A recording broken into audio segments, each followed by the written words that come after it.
Career development is one of the biggest drivers of employee engagement, but very few managers get it right.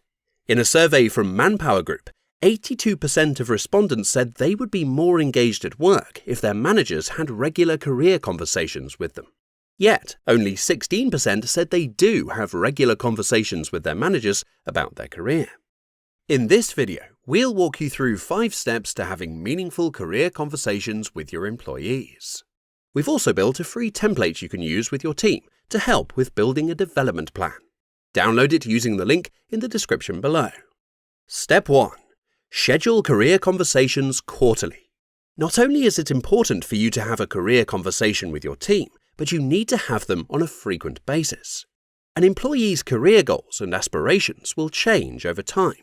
So, as a manager, you need to have development conversations regularly. We recommend holding a dedicated career discussion at least twice a year, and ideally once a quarter. You can use the time slot that you should already have in the diary for your weekly one-to-ones with your employees, and reassign one of those weekly sessions to focus solely on career development.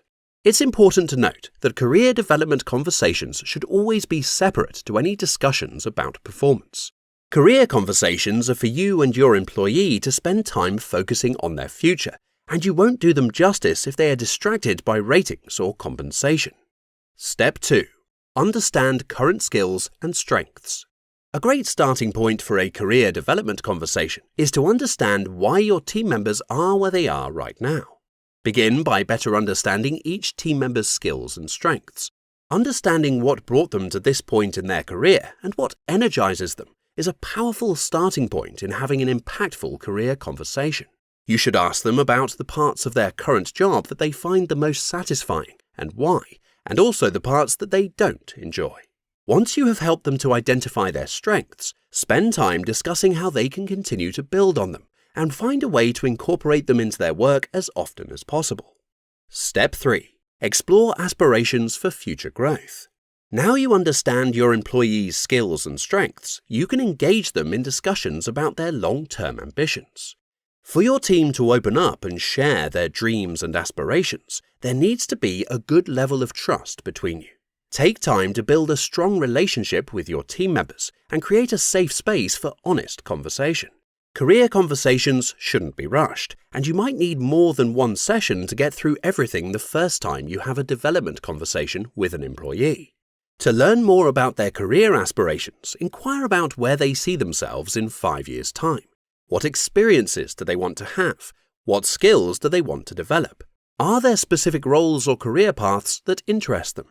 By understanding more about their long-term career goals, you can support them in translating their strengths and aspirations into a comprehensive and actionable development plan.